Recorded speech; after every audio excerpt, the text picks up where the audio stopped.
Bonjour à toutes et à tous et bienvenue sur ma chaîne de bricolage et dans mon atelier. Aujourd'hui, on va parler installation d'une serrure 3 points. Je me suis acheté cette serrure 3 points pour sécuriser la porte de mon garage, mais je n'y connais pas grand chose. Donc on va découvrir ensemble qu'est-ce que c'est, comment on fait pour installer une serrure 3 points. Et on va regarder celle-ci. Et cette serrure, on va l'installer sur une porte qui n'est pas prévue pour ça. C'est pour ça que je fais une vidéo. C'est une porte de garage qui a plus de 20 ans maintenant. Et on va voir si on peut monter une serrure comme ça qui est prévue pour une porte d'entrée. C'est une porte normalement qui est plus épaisse, une porte d'entrée qu'une porte de garage. Donc on va commencer par déballer, par regarder ce qu'il y a à l'intérieur. Alors j'ai choisi une marque connue. Il est écrit ici que c'est fabriqué en France, mais attention. Oui, parce que suivant les produits, il peut y avoir une toute petite partie du produit faite en France. Et ça suffit pour pouvoir apposer le label fabriqué en France. Donc si quelqu'un de la marque me regarde cette vidéo, il peut l'écrire en commentaire, savoir quel est le pourcentage de fabrication en France de cette serrure. Allez, on continue. Au-delà du fait que ce soit fabriqué en France, il y a quelque chose d'important ici, c'est le niveau de sécurité. Il y a un niveau de sécurité de 0 jusqu'à 6 et celle-ci a un indice de 4. Donc, elle a 3 points de condamnation. Elle a une protection contre le crochetage, parce qu'à l'intérieur, oui, il y a une serrure. Il y a un canon à l'intérieur de ce kit. Il y a une résistance au perçage et 5 clés réversibles et une carte personnelle. Ce niveau de sécurité, ce n'est pas un niveau exceptionnel. C'est un niveau, on va dire, courant. Et surtout, ce qui m'intéressait, c'est que c'est une serrure 3 points. Parce qu'aujourd'hui, la porte de mon garage n'a pas de fermeture 3 points. Et renseignez-vous, il y a des assurances qui ne couvrent pas les dommages en cas d'effraction sur des serrures simples. Le deuxième critère qui m'a fait choisir ce kit, c'est la qualité de la serrure. Comme je l'ai expliqué dans la première vidéo, celle-ci a des garanties contre le crochetage, contre la perforation. C'est pas le summum en termes de sécurité, mais c'est déjà pas mal, ça retarde pas mal les gens qui veulent essayer de fracturer la serrure. Alors un autre point important quand on choisit le kit de serrure, c'est le sens. Il y a un sens ici. Serrure à droite, dans la notice, il y a une explication des portes à droite et des portes à gauche. Ce kit est fourni avec 5 clés et une carte personnelle et avec un numéro, donc d'identification. Même si on en a un exemplaire, pour le refaire, il faut cette carte d'identification. Donc la serrure, elle est comme ça, la poignée. Et ici, de ce côté, on a la suite du kit. Cette serrure est garantie 10 ans. Il y a une notice en français et il y a même ici une liste de tous les outillages qu'il faut. Et il en faut un certain nombre, dont des choses spéciales comme une scie cloche de diamètre 20 mm. Je ne sais pas si je vais en avoir une. Alors je le redis, je l'ai acheté cette serrure, je ne suis pas sponsorisé, donc dans les commentaires, soyez sympas. Mais je vous dois quand même un minimum d'informations puisque je fais un sujet sur cette serrure 3 points.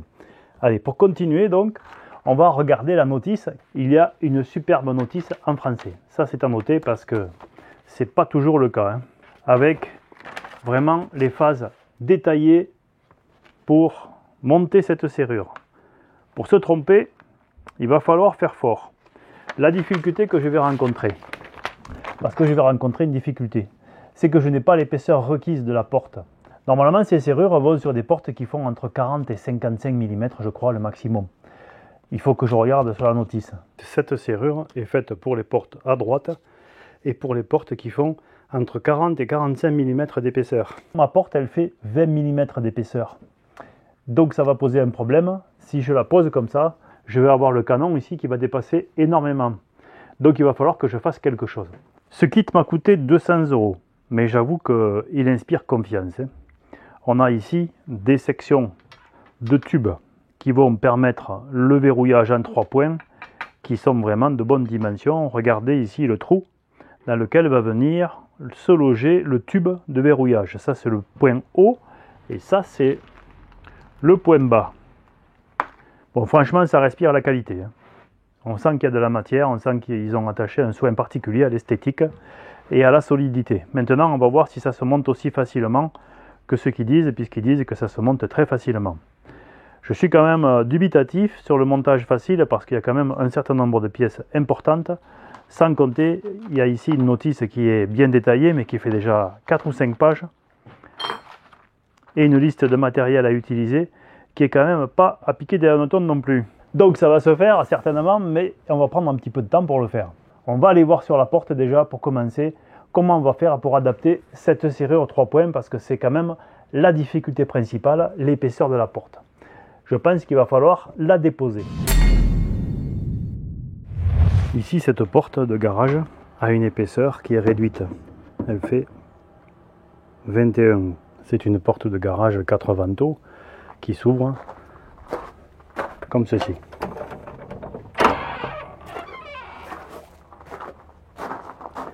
Une porte classique quoi. Donc je vais utiliser cette planche ici, là, ce morceau de planche qui vient d'un chantier en cours. Et cette planche fait 27 mm brut. Je vais donc la raboter entre 20 et 25 mm pour retrouver les 40 à 45 mm qui sont requis pour le montage de cette serrure.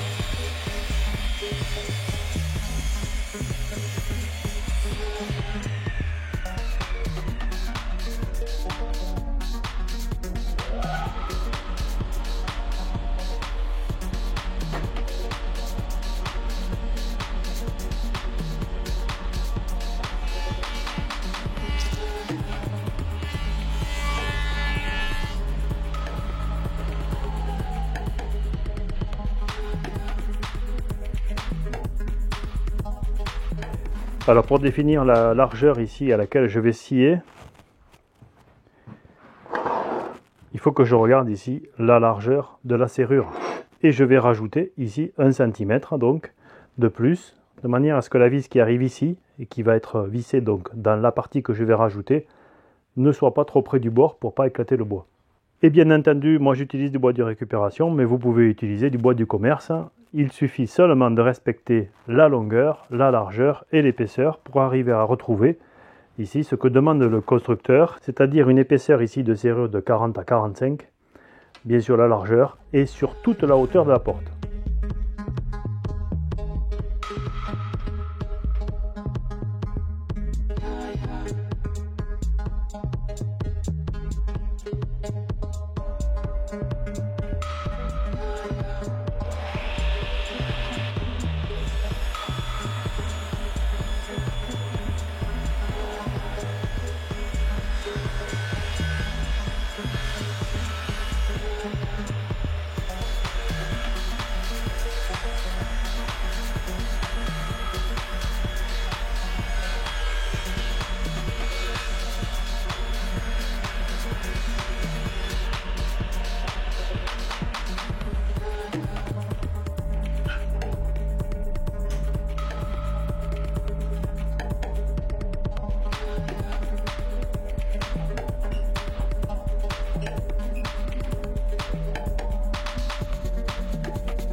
Pour ceux qui s'intéressent aux lames, j'ai changé ma lame.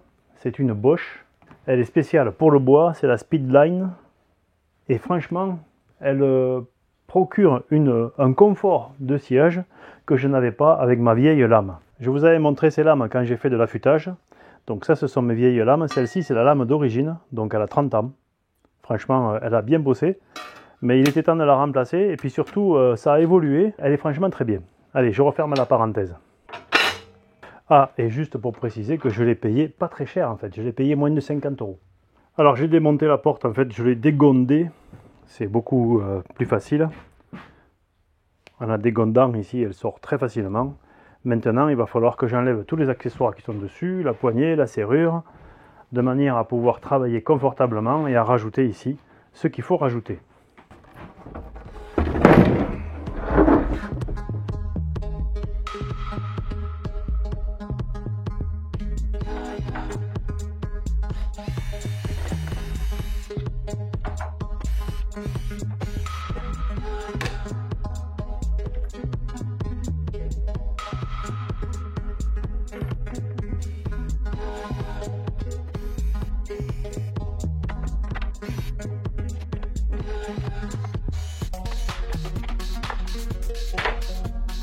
J'ai donc une porte avec un trou ici, c'était le trou du verrou. J'ai le trou ici de la poignée. Bon, la peinture est à refaire, intérieur, extérieur. Il faudra que je rebouche ça avant de repeindre la porte. Si on veut poser cette serrure ici sur cette porte, le canon va dépasser de façon importante. C'est pas possible. Et ce quelque chose, c'est d'intercaler ici un tasseau pour élargir la porte et pouvoir utiliser cette serrure sur cette porte sans changer la porte. Avec ce montant ici, on arrive à avoir toute la serrure cachée à l'intérieur du panneau de bois. Si on vient percer ici, eh bien on arrive à ouvrir la serrure. Ou on peut venir taper, on peut venir défoncer. Alors que si elle est à l'intérieur du bois et qu'il y a en plus ça en façade, eh bien il va falloir venir tout casser. Et là ça fait du bruit, ça prend du temps et normalement ça effraie les cambrioleurs.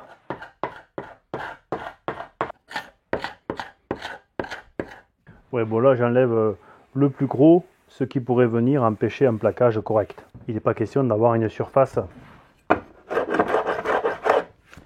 parfaite. Ça ne sert à rien.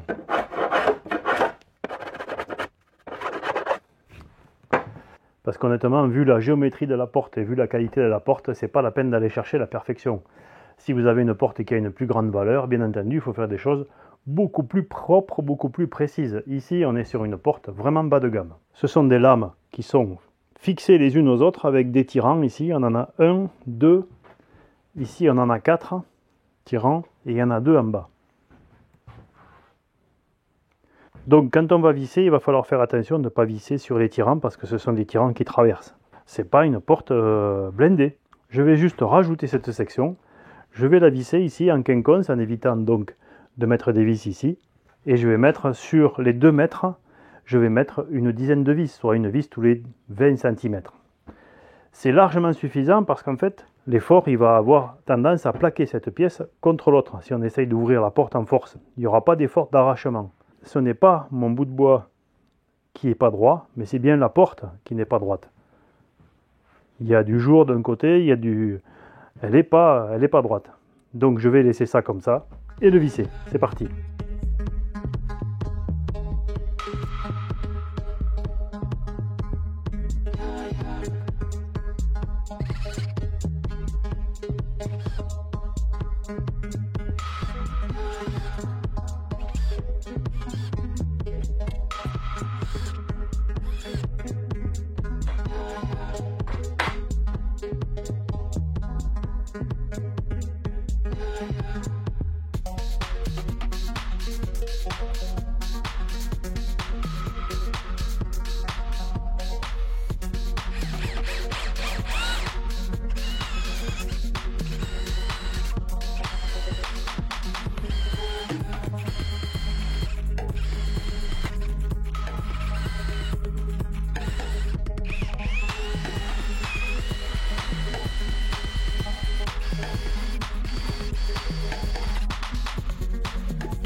Alors une fois que j'ai eu installé la serrure principale, bien entendu, je viens de m'apercevoir que ma porte est trop petite.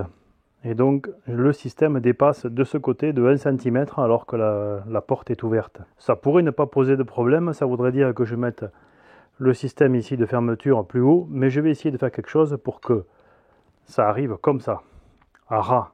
Et pour ça, eh bien, il faut que je gagne 1 cm. Et il se trouve que en bas, j'ai de la place. Donc je ne vais pas respecter la cote qui est prescrite ici de 980 et j'aurais dû faire ce contrôle avant. Je vais donc décaler ici de 1 cm. Je vais rajouter au bédane 1 cm. C'est pas franchement très grave. Mais j'aurais pu l'éviter si en plus de prendre les cotes telles qu'elles sont prescrites dans la notice, eh bien j'avais fait la vérification sur place. Chose que je n'ai pas faite avant de faire les trous. Voilà, la correction est faite. Donc la serrure est montée. En haut, ça passe juste. Et en pied, ça va pouvoir arriver là en mettant la rallonge qui est ici au milieu. Il y a des morceaux de tube qui rentrent à l'intérieur et qui font la jonction entre ces deux parties. De ce côté, j'ai rajouté une cale pour revenir à l'espacement normal et caler ici le canon de la serrure. Et de l'autre côté,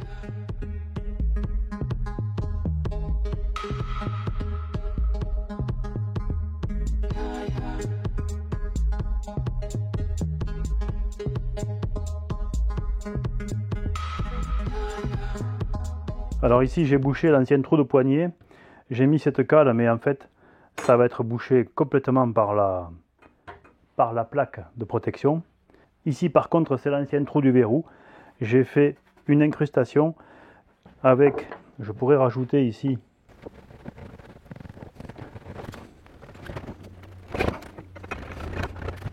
il restera très certainement l'empreinte des anciennes vis, mais pour ce qui est du verrou, ça va complètement disparaître. J'ai même reproduit ici la rainure, parce qu'une fois peint, eh bien, on le verra pratiquement plus. Ici c'est pareil, ça va être peint, et puis il y aura ça par-dessus, donc ça ne se verra plus. Il faut quand même resituer. Si on regarde le bas de la porte, ici, il est vraiment bien abîmé, il a été repeint. C'est des morceaux qui ont éclaté au fil du temps, parce qu'il y a des choses qui se sont coincées dessous. Ça a été peint et ça fait partie de la porte.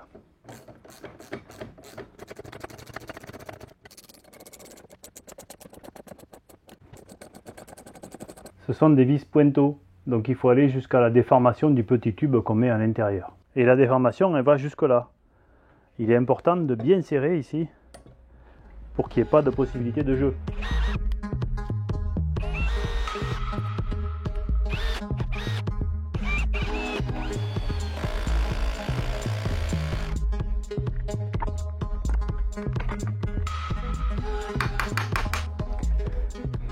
Alors le côté le plus compliqué est monté, enfin le plus compliqué, le plus long est monté.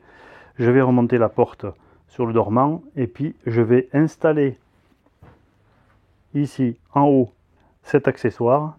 Je vais l'installer ici sur le dormant, ça va permettre de verrouiller. Je vais percer le sol pour mettre ici cet adaptateur pour venir ici verrouiller un pied de porte dans le sol.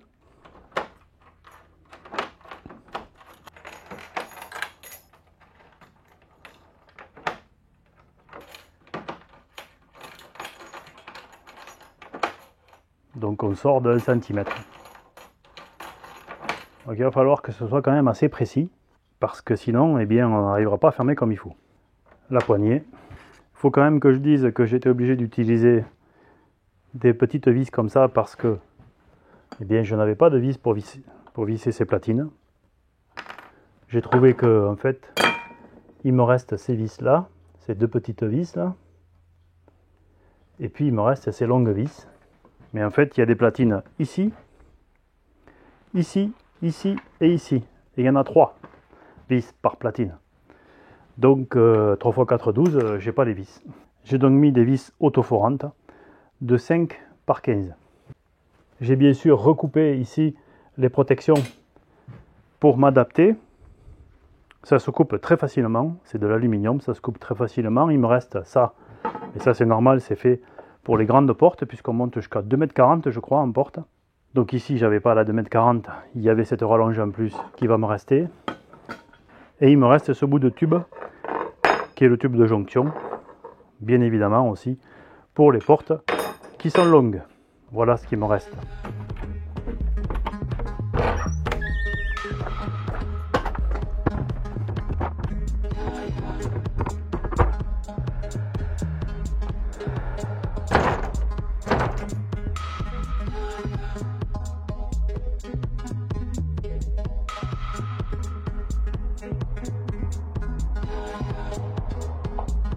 Initialement, il fallait utiliser ça et percer dans le sol. Comme il y a 15 mm d'écart à cause du seuil de la porte, eh bien, j'aurais eu cette pièce qui dépassait de 15 mm comme ceci. Bon, avec ça, eh bien, normalement, elle va venir épouser le rail et je ne vais pas avoir de chute, je ne vais pas pouvoir me coincer les pieds dessus. C'est une ancienne bride d'une pièce de ma voiture, d'un moteur de voiture. Bon, et puis là, il y a vraiment un bazar pas possible, il va falloir que je range. La notice est très bien faite, je n'y reviens pas. Il y a un gabarit, il y a tout ce qu'il faut. Et si on pose cette serrure sur quelque chose qui est adapté, eh bien il n'y a pas tout ce travail à faire. Là, bien entendu, il y avait un travail énorme à réaliser. Et j'ai mis un peu le bazar dans l'atelier. Je vais ranger tout ça.